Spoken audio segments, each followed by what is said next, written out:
सरस्वती जी।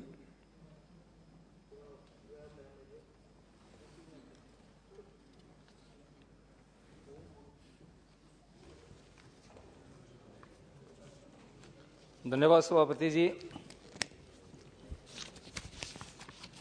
193 के तहत चर्चा में खेल पर पहले भी चर्चा हुई और आज इस विषय पर चर्चा हो रही है। भारत खेल की दृष्टि से एक बहुत ही महत्वपूर्ण देश रहा है।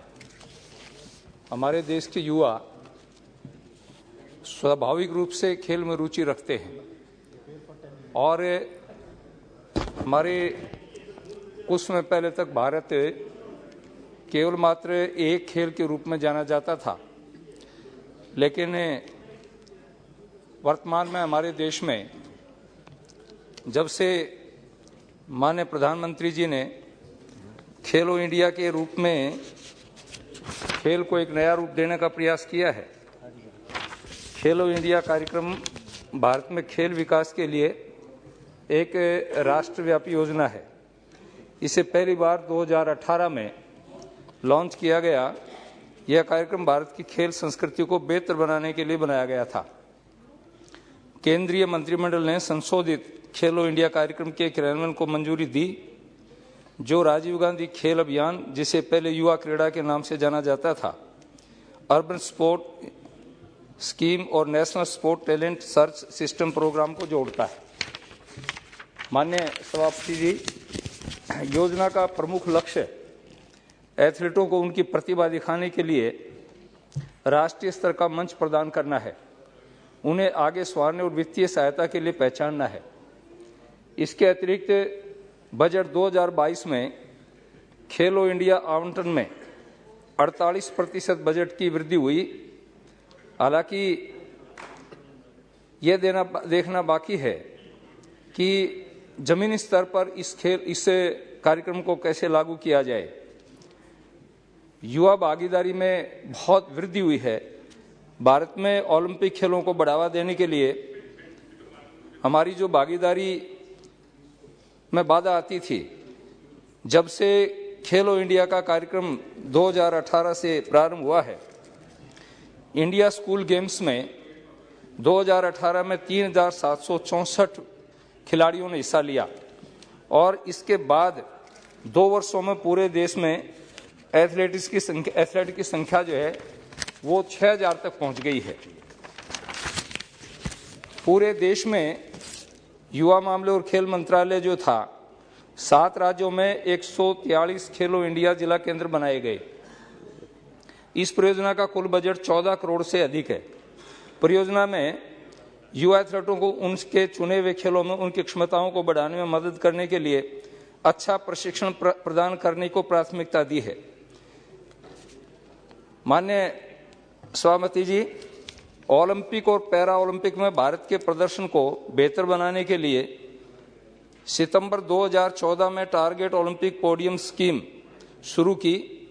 इसे अप्रैल 2018 में टॉप्स एथलीटों को प्रतिबंधित करने और व्यापक समर्थन प्रदान करने के लिए एक तकनीकी सहायता टीम बनाने के लिए फिर से डिजाइन किया गया। यह योजना पूरी तरह से चालू है और 2020 के ओलंपिक और पैरा ओलंपिक खेलों के लिए पहचाने जाने वाले संभावित एथलीटों को सभी आवश्यक सहायता प्रदान कर रही है, जैसे कि विदेशी प्रशिक्षण, अंतर्राष्ट्रीय प्रतियोगिता उपकरण और कोचिंग शिविर। साथ ही ₹50,000 का मासिक वजीफा प्रत्येक एथलीट के लिए प्रदान किया जाता है। भारतीय खेल प्राधिकरण के अनुसार यह योजना वर्तमान में 13 खेल विषयों में 104 टॉप स्कोर ग्रुप एथलीटों का समर्थन करती है। सरकार खेल और खिलाड़ियों के समग्र विकास के लिए एक राज्य एक खेल नीति लागू करने की योजना बना रही है, जिसका हाल ही में केंद्रीय खेल राज्य मंत्री ने, माननीय प्रमाणिक जी ने खेल में उल्लेख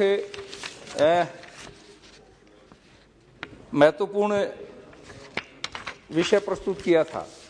मैं आपसे निवेदन करना चाहता हूं कि भारत में खेलों को महत्व देने के लिए खासतौर से ग्रामीण क्षेत्र के अंदर जो हमारे ग्रामीण खेल हैं, जैसे पिछले दिनों में कबड्डी को महत्व दिया गया, कुश्ती को आप देखेंगे तो कुश्ती में हमारी बहनों ने, हमारी बेटियों ने जिस प्रकार का परचम हमारे खेलों में लहराया है, एक सामान्य परिवारों की बेटियां किस प्रकार से अंतर्राष्ट्रीय स्तर पर खेल में आई हैं, इसी तरह से एथलेटिक्स के रूप में आप देखेंगे कि हमारे बच्चों ने पूरी दुनिया के अंदर परचम लहराया है। मैं आपसे निवेदन करना चाहता हूं कि खासतौर से माने हमारे खेल राज्य मंत्री जी प्रमाणिक जी बैठे हैं, मैं इनसे निवेदन करूंगा कि ग्रामीण अंचल के अंदर खेलों को विशेष महत्व देना चाहिए। गांव में छोटे छोटे बच्चों को हम प्रोत्साहन करेंगे, नर्सरी विंग जितनी ज़्यादा से ज़्यादा खुलेंगी, स्कूलों के अंदर से बच्चों को सिलेक्ट करके नर्सरी विंग खोल करके और उनको यदि छात्रवृत्ति देंगे तो उससे हमारे ग्रामीण अंचल के बच्चे जिनको अवसर प्रदान होगा, मौका मिलेगा, और मौका मिलने के बाद में जब वो बच्चे आगे बढ़ेंगे तो पूरी दुनिया के अंदर उनका एक प्रभाव पड़ेगा। मैं निवेदन करना चाहूंगा कि मेरी लोकसभा के अंदर एकेडमी, एक बावड़ी गांव के अंदर बालिकाओं की एक एकेडमी चलती है। मैंने माननीय मंत्री जी से निवेदन किया था कि आप उसको खेलो इंडिया में परिवर्तित कर लेंगे तो छोटी छोटी बालिकाएं आगे बढ़ती हैं। कबड्डी में भी हमारा एक छोटा सा गांव है, वहाँ की जो अंडर 18 की बेटियां हैं, उन्होंने राष्ट्रीय लेवल के ऊपर 2 बार लगातार खेल में अपने प्रतिभा का प्रदर्शन किया है। और माननीय सभापति जी, मैं जिस लोकसभा से हूं और जिस गांव में मैं रहता हूं, जहां पर आश्रम है, अकेले उस गांव के अंदर इस बार 3 बच्चे अंतर्राष्ट्रीय स्तर पर खेले। यानी एक ही गांव के बच्चों ने जिस प्रकार का प्रदर्शन किया है। आयुष बगड़िया, हमारे जयदीप राजपूत, लोकेंद्र सिंह राजपूत, हमारी बेटी है सरोज पिपलोदा जो अंतर्राष्ट्रीय स्तर पर वॉलीबॉल खेल करके आई हैं, और हमारे ही वहीं के रहने वाले रणजीत सिंह पिपराली जिसने मास्टर गेम्स इटली में 2019 में बास्केटबॉल में गोल्ड मेडल प्राप्त किया, बजरंगलाल ताखर जो अंतर्राष्ट्रीय खिलाड़ी है, अर्जुन अवार्डी है।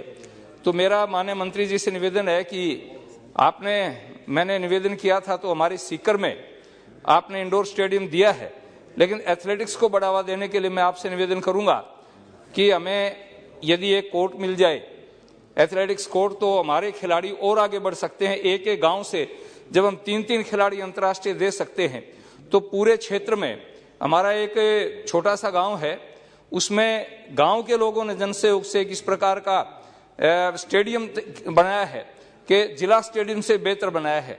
तो इस प्रकार से गांव के लोग मिलकर के जनसहयोग से खेल के क्षेत्र में बच्चों को प्रोत्साहित करते हैं। तो मेरा सरकार से निवेदन है, माननीय मंत्री जी से निवेदन है कि खासतौर से गांव के अंदर विंग्स दी जाएं। और मेरे क्षेत्र में, जैसे मैंने बावड़ी की बात की, हॉकी की, बास्केटबॉल वहाँ का विशेष खेल है। 20 के आसपास अंतर्राष्ट्रीय खिलाड़ी अकेले सीकर जिले ने बास्केटबॉल में दिए हैं। तो मैं आशा करूंगा कि मैं बास्केटबॉल और एथलेटिक्स में मेरे लोकसभा क्षेत्र में कुछ यदि सेंटर खोले जाएं तो हम अच्छे परिणाम दे सकते हैं। मुझे बोलने का समय दिया, इसके लिए बहुत बहुत धन्यवाद। Thank you.